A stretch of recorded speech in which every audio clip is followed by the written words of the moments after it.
Já tentei controlar tudo do jeito que eu quis, mas a vida me mostrou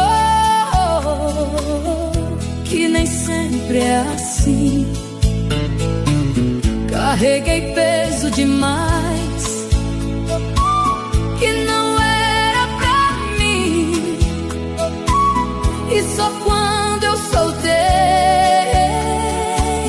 eu comecei a seguir, porque o que é de Deus sempre encontra o caminho. Eu entrego e confio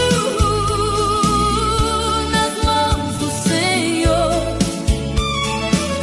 Se a estrada é difícil, é Ele quem guia com amor. Eu entrego e confio sem medo do amanhã, porque quem anda com Deus